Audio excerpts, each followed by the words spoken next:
Ya, kita segera mulai. Kita nyanyi secara puji syukur. Ya, yang keras.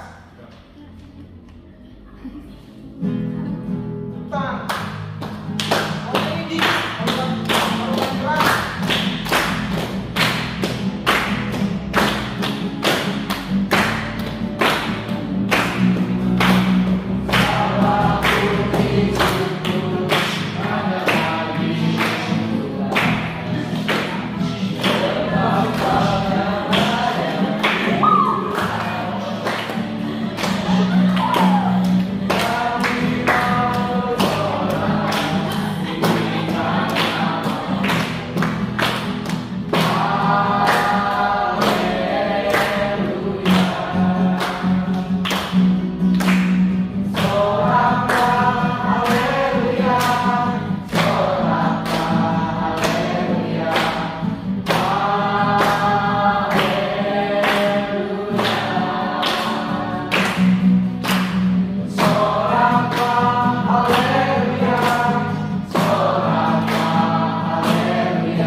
Kuduskan tempat ini ya Tuhan dengan kehadiran-Mu sepanjang retreat calon CD, calon baptis dewasa dari hari ini sampai besok siang. Apabila masih ada rombongan dalam perjalanan ke tempat kami, Tuhan sertai tibakan di tempat ini dengan selamat. Ya Roh Kudus, kami serahkan pimpinan-Mu sepanjang acara kami. Kami berdoa di dalam nama Tuhan Yesus Kristus. Amin. Kita menyanyi lagi.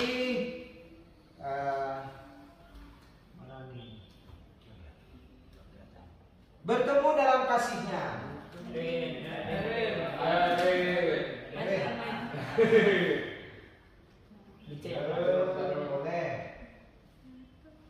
Bertemu dalam kasih-Nya.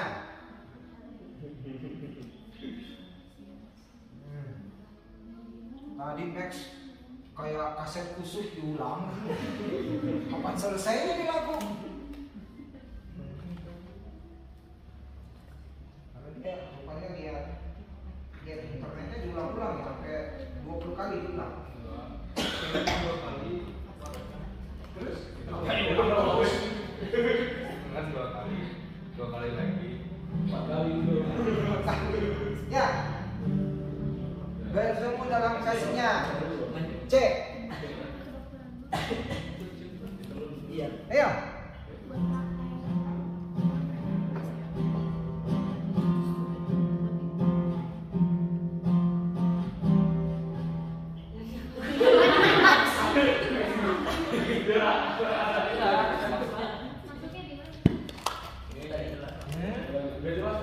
Maksudnya nggak jelas.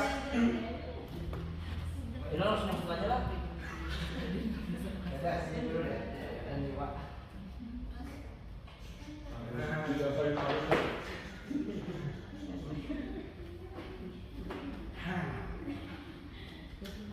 Bertemu dalam kasih-Nya.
Alkitabnya dari surat Ibrani.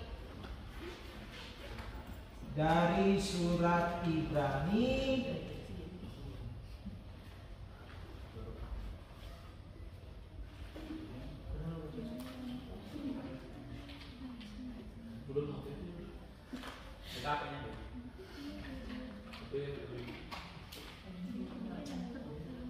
pasal berapa, Pak? Pasal 5. Ibrani pasal 5.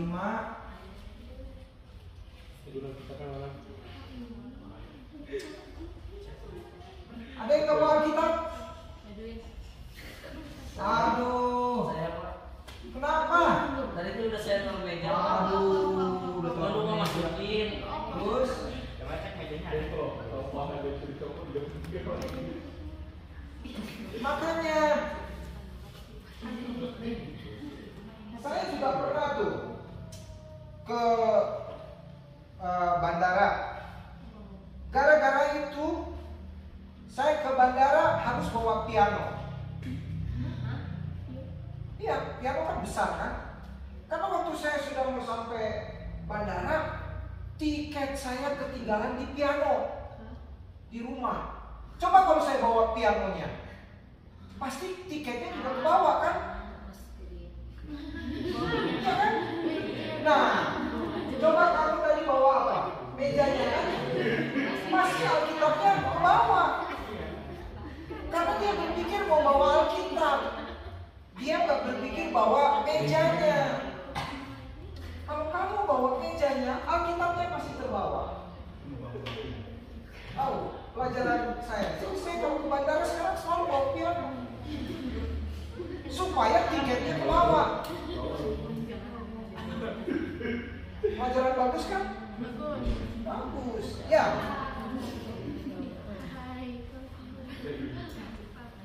Ada lagi yang bilang ketinggalan di kasur, makanya kemana-mana bawa kasur. Karena kalau kasurnya ke bawah, yang di atas kasur pasti ke bawah. Ya, Ibrani 5 ayat 11 sampai 14. Itu lampu ini nggak bisa ini. Coba yang ini mana nih lampunya? Isolasi nggak bisa. Oh, diisolasi.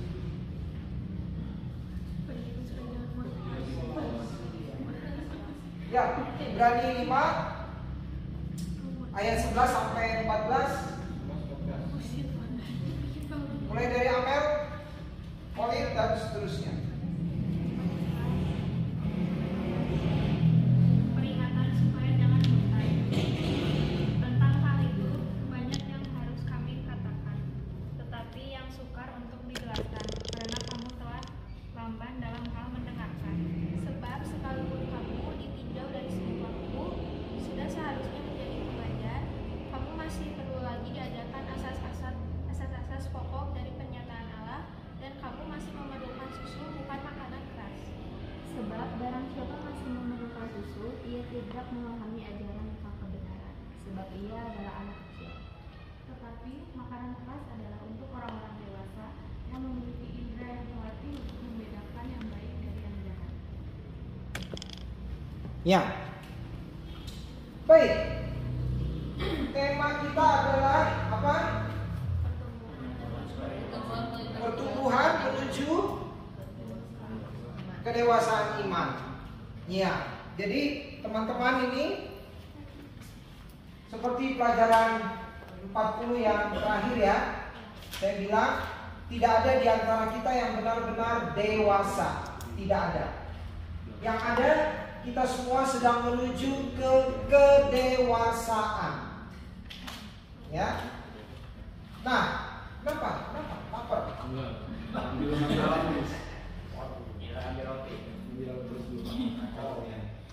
Ya. Oke. Pertumbuhan menuju kedewasaan iman.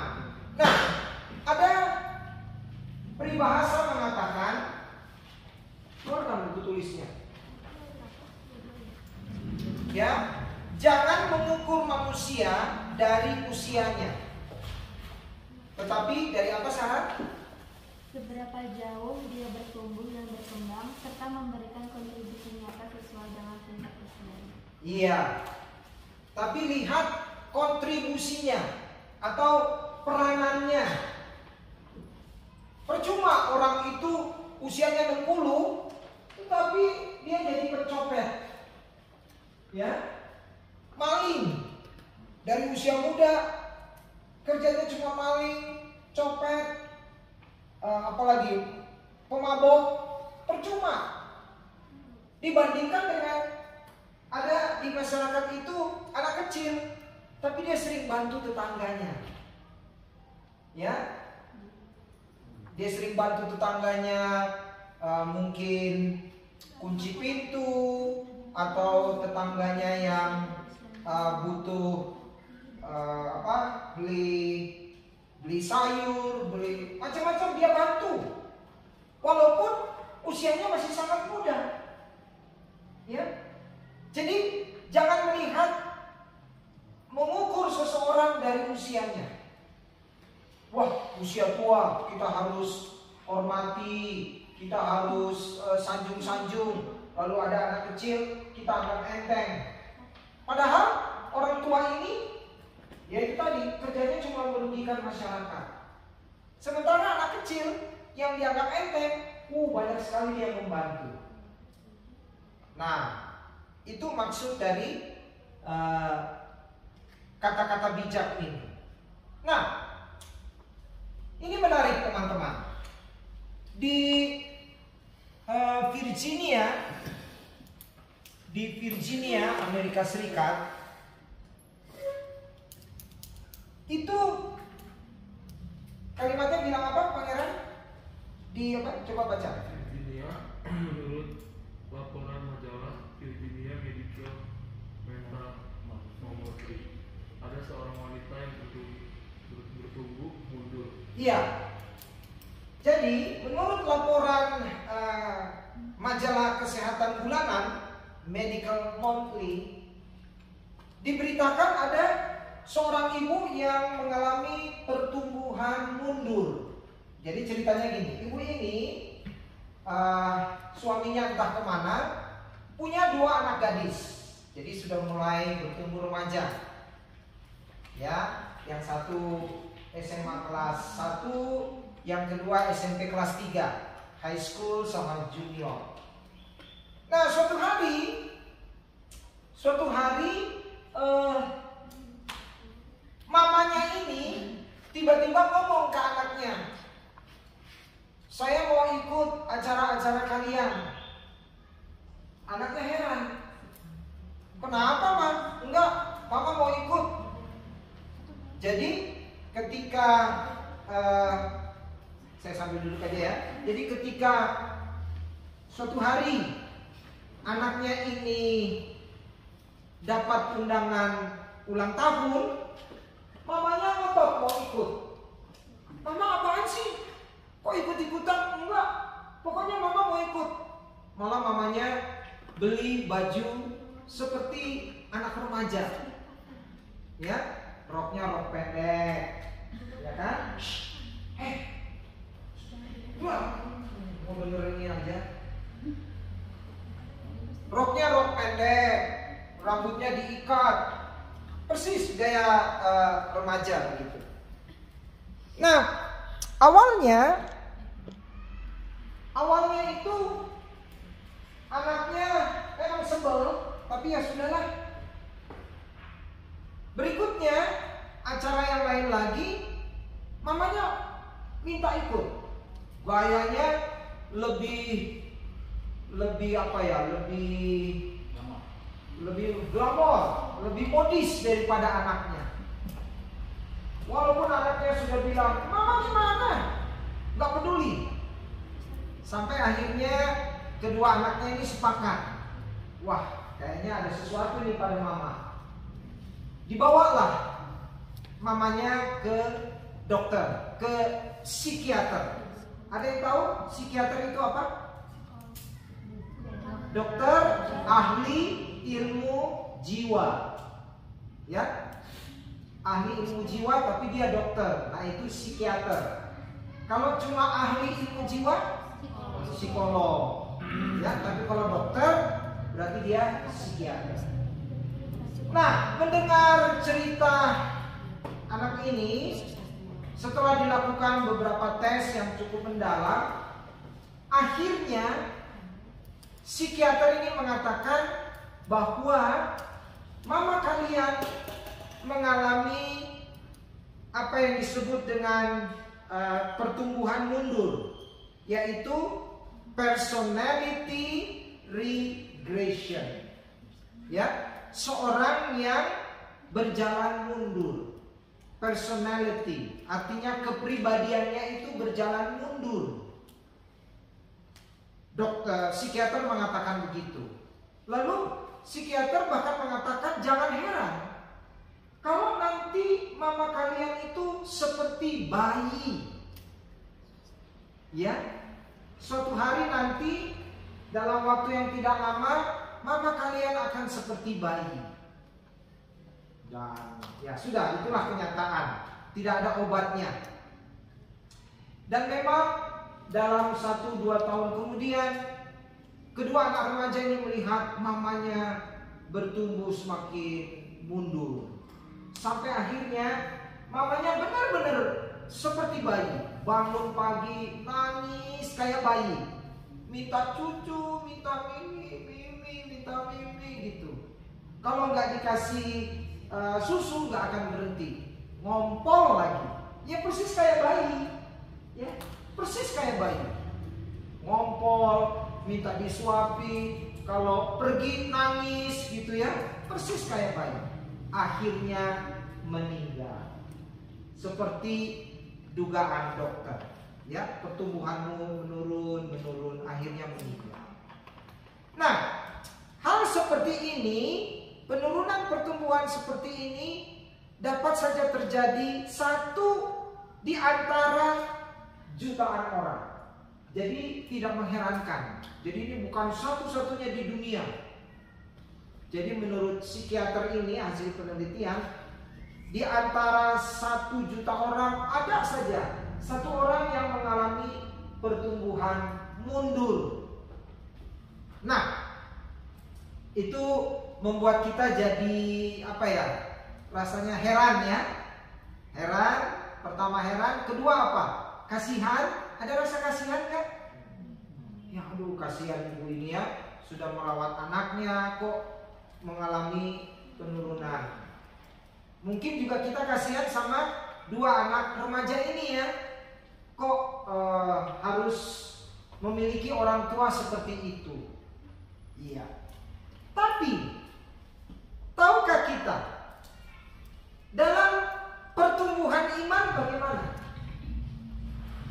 Dalam pertumbuhan iman ada nggak orang yang secara usia dia bertambah menjadi dewasa, tetapi secara iman dia makin menurun?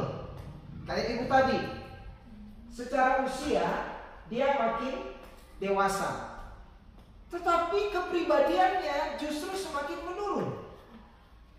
Dan itu terjadi 1 di antara katakanlah 1 juta orang. Bagaimana dengan pertumbuhan iman?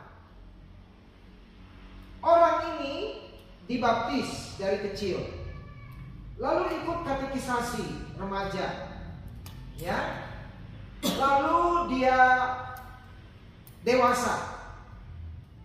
Namun karena suatu hal, ya mestinya kan imannya juga bertumbuh seperti usianya.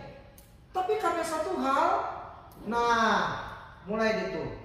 Tadinya dari sekolah minggu dia rajin, remaja rajin, pemuda rajin, tetapi sesudah itu mulai dia jarang ke gereja.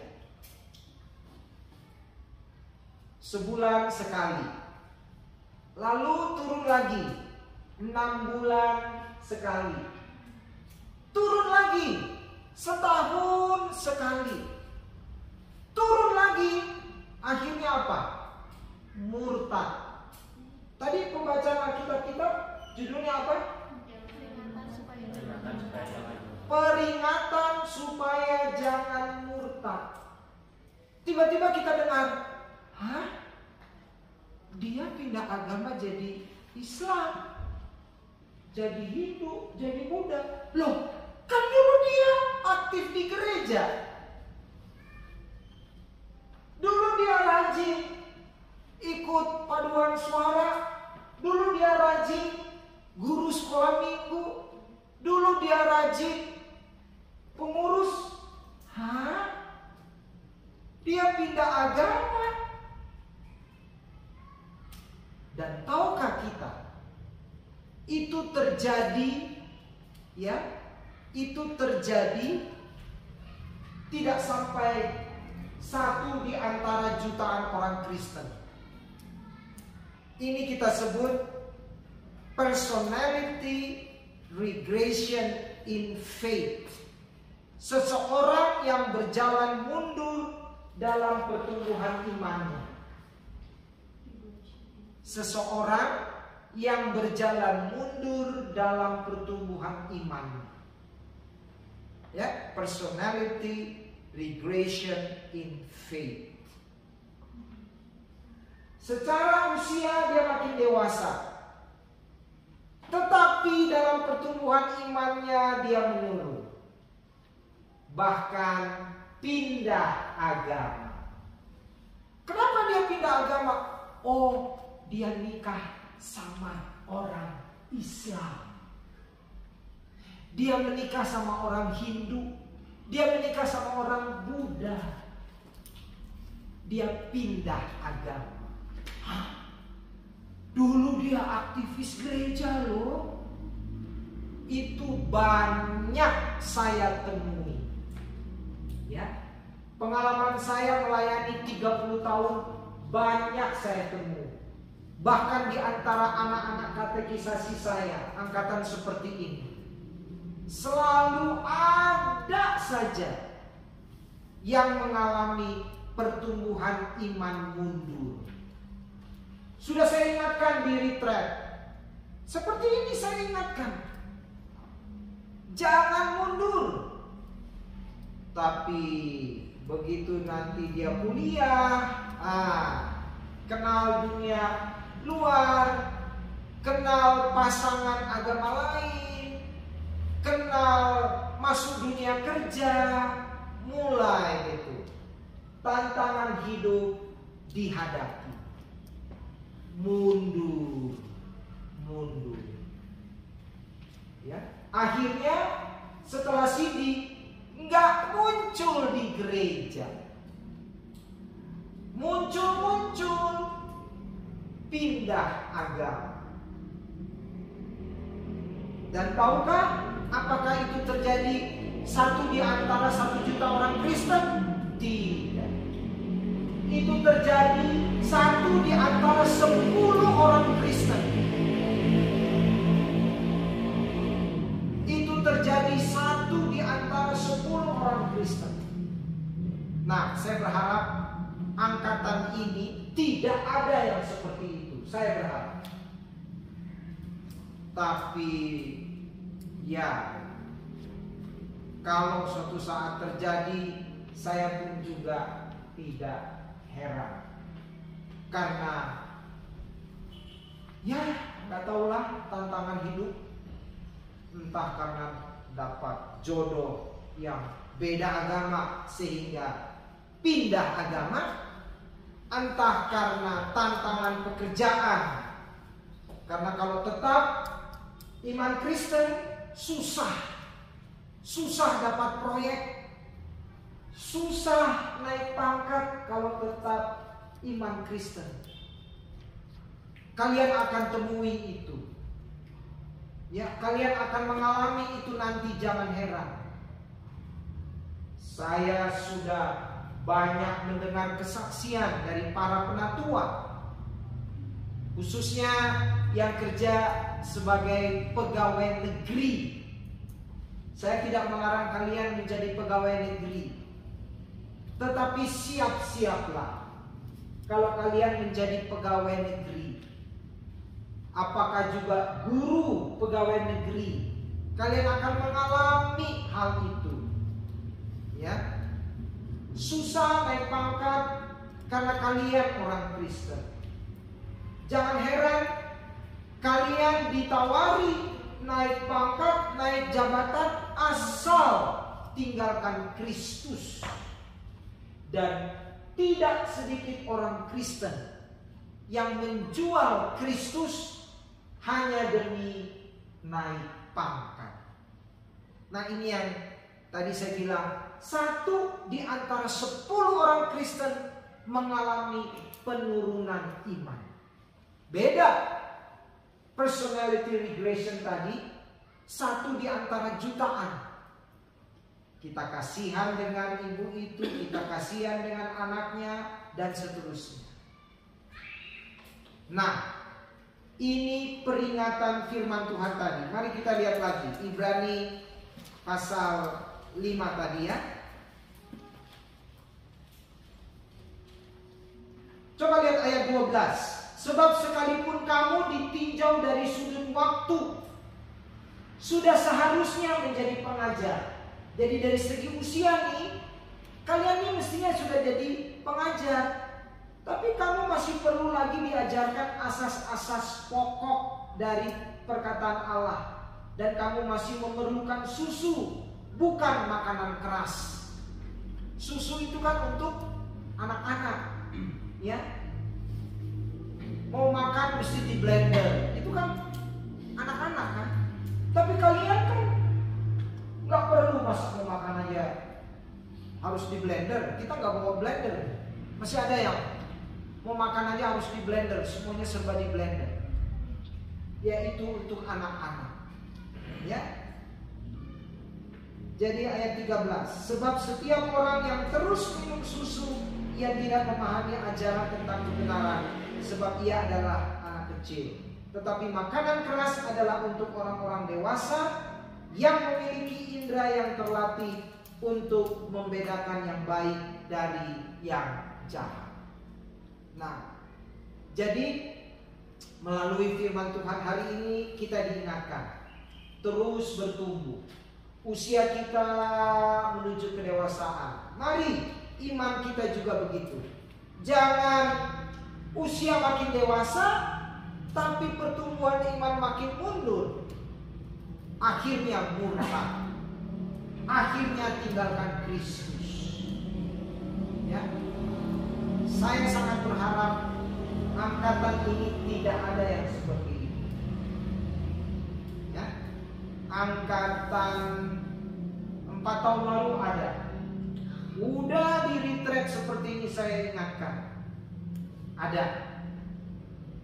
Pindah agama karena pernikahan.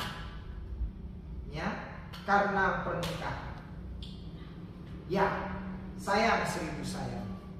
Jadi teruslah bertumbuh walaupun sudah di CD, sudah baptis dewasa, terus bertumbuh. Jangan berhenti. Jangan merasa saya sudah terima 40 pelajaran, saya jago. Ada yang merasa begitu? Jago Pak, saya Pak. Tanya apa aja. Ya, kemarin aja di percakapan masih belepotan jawabannya kan? Untung saya kasih kisi-kisinya. Kalau enggak, gimana tuh? Ya, pasti kaget nanti ditanya. Ya, itulah firman Tuhan hari ini supaya kita terus bertumbuh. Ya, mari kita memuji Tuhan. Mainkan.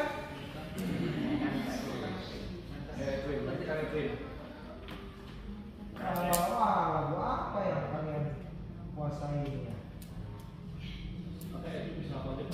Apa aja ya? Kami berkumpul memujimu. Kami berkumpul memujimu, bisa? Bisa. Terpaksa. Paling bisa nih pangeran. Ya, musik. Belum Pak, Suloni.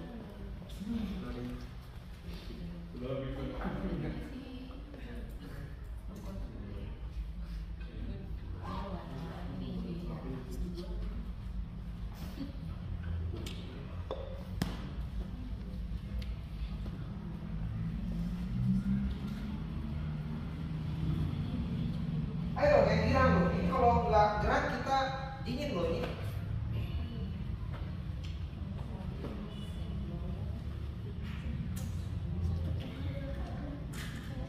Ya, mainkan nih. Kita lupa bawa cerek ya. Makanan juga Kami berkumpul memujimu, menyembahmu.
Memujimu, menyembahmu yang kudus. Pujilah Bapa, pujilah Anak, puji Roh Kudus, ketiga yang esa. Pujilah Bapa, pujilah Anak, puji Roh Kudus, ketiga yang esa. Haleluya.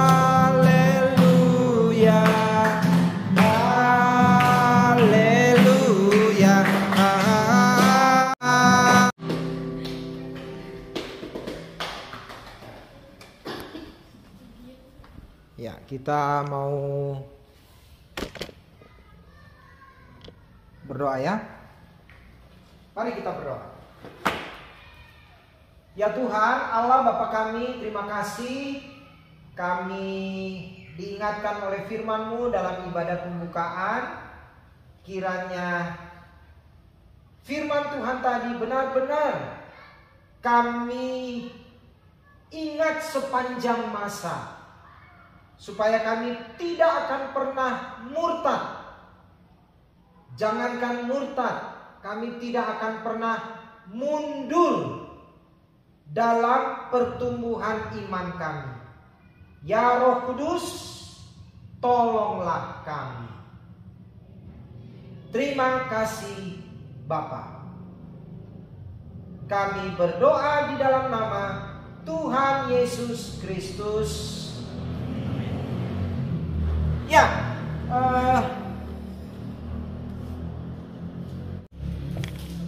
Ya, perhatikan ayat 19 dan 20 ya. Perhatikan ayat 19 dan 20. Di situ dikatakan apa di ayat 19 dan 20? Mari ikutlah aku ya. Nah, ini ada videonya ya. Ada videonya ini. Yesus sedang di pinggir danau.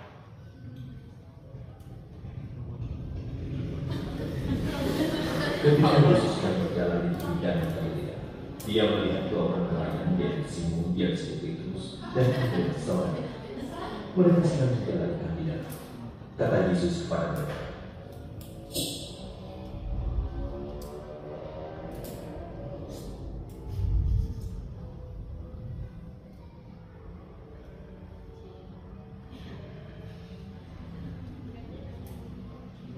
mari ikutlah denganku.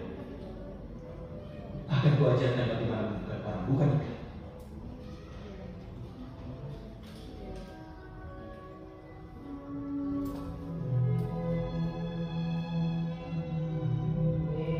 Petrus dan Andreas. Simon dan Andreas segera meninggalkan jalan, lalu mengikuti Yesus.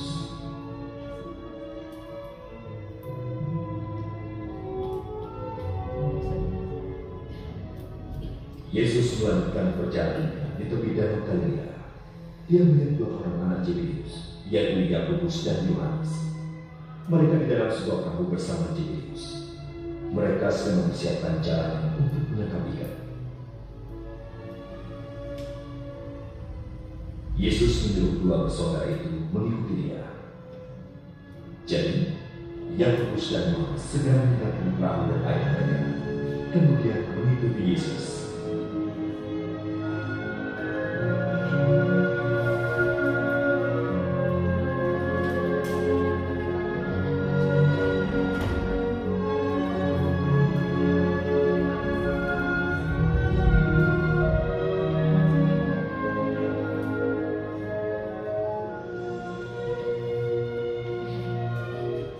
Ya, luar biasa ya bagaimana Tuhan Yesus memanggil mereka. Nah, perhatikan ada dua kata penting di sini. Di ayat 19 kata ikutlah. Ya, mari ikutlah. Ikutlah aku, yang secara harfiah berarti marilah di belakangku. Ya, marilah di belakangku. Dan ayat 20 mengikuti, ya, mereka pun segera meninggalkan jalan mereka dan mengikuti dia. Ya, jadi marilah ikut aku berarti mari berjalanlah di belakangku. Jadi waktu Tuhan Yesus memanggil Simon Petrus dan Andreas, lalu dua lagi Yohanes dan Yakobus, Tuhan Yesus, mari berjalanlah di belakangku. Itu makna ikut. Jadi mengikut di sini bukan kita berjalan di depan Yesus, ya. Lalu kita yang menyuruh Yesus ikut kita, bukan. Justru kitalah yang mengikut Yesus. Mari berjalanlah di belakangku. Nah, apa arti berjalan di belakang seseorang? Ya, apa artinya kalau dibilang mari berjalan di belakangku? Apa maknanya?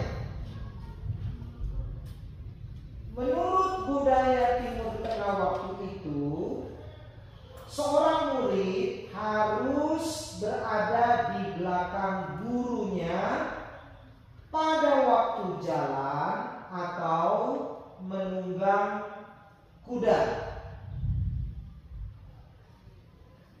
Yang maknanya adalah mengiringi, menaati, mencintai, menyerahkan diri, mengabdikan diri. Jadi maknanya dalam itu ya. Mari berjalan di belakangku artinya mari iringi langkahku, mari taati aku, mari cintai aku, mari serahkan dirimu kepadaku, mari jadi abdiku. Ya, maknanya dalam. Jadi bukan sekedar jalan gitu, Yesus ke kiri, kita ke kiri, Yesus ke kanan, kita ke kanan. Tidak. Arti yang sangat dalam adalah mengiringi, menaati, mencintai, menyerahkan diri, mengabdikan diri. Nah, contoh dalam Alkitab adalah Rut mengikuti Naomi. Ada yang ngasih lihat dulu, siapa yang baca kitab Rut? Saya suruh pilih kan? Siapa? Siapa yang baca kitab Rut dulu? Masa nggak ada? Masa lupa? Hah? Oh, Rut itu siapa? Naomi itu siapa?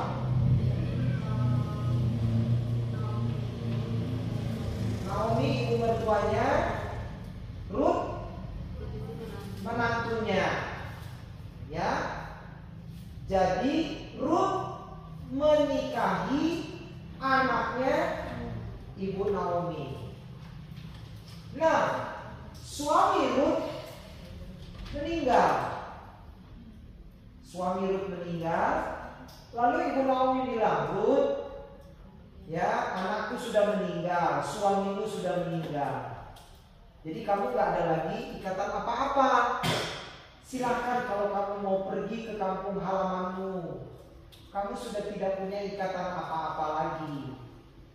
Tapi Rut bilang, enggak, saya mau mengikut engkau. Iya. Kemanapun kau pergi, saya akan mengikut engkau. Nah itu, ya. Lalu seperti mempelai perempuan mengikuti mempelai laki-laki. Ya, jadi dunia sekarang ini masih menempatkan laki-laki sebagai kepala rumah tangga. Jadi justru perempuanlah yang ikut, ya, kemana suaminya pergi. Ya, jadi kalian nanti yang perempuan-perempuan ini, ya, kalau menikah, ya itu aturan umumnya. Yang perempuan sebagai istri ikut suami, ya, usahakan ikut. Lalu seorang budak mengikuti tuannya. Jadi kemana tuannya pergi, budaknya harus ikut. Jadi tidak boleh tuannya pergi sendiri, budaknya di rumah, enak-enak di rumah. Ya, tuan mau pergi, ya silakan tuan, saya mau di rumah aja ya, mau tidur-tiduran, ya, mau menikmati Netflix, enggak. Dia harus ikut. Nah, itu artinya. Jadi berjalan di belakang seseorang berarti menyerahkan hidup kita kepada orang itu dengan segala akibatnya. Nah ini kalimat terakhir ini menarik. Ya orang, foto. Udah? Dengan segala akibatnya. Ya. Jadi istri ikut suami. Ya, dia harus bersedia menerima konsekuensinya. Ya. Budak ikut tuannya. Dia harus siap menerima segala konsekuensi, segala akibatnya. Ya. Nah, sekarang syarat-syarat mengikuti Yesus. Ya. Tadi kita sudah memaknai apa artinya mengikuti Yesus. Sekarang syarat-syarat mengikut Yesus. Apa aja syaratnya? Yang pertama, mari kita baca Injil Lukas pasal 9. Lukas 9 ayat 57 sampai 62. Lukas 9 ayat 57 sampai 52. Sampai 62, sorry. Ya, silakan. Allah mengikuti Yesus. Ketika Yesus dan murid-muridnya melanjutkan perjalanan mereka, berkatalah seorang di tengah jalan kepada Yesus, "Aku akan mengikuti engkau kemana saja engkau pergi." Yesus berkata kepadanya, "Burung mempunyai liang dan burung mempunyai sarang, tetapi anak manusia tidak mampu mempunyai tempat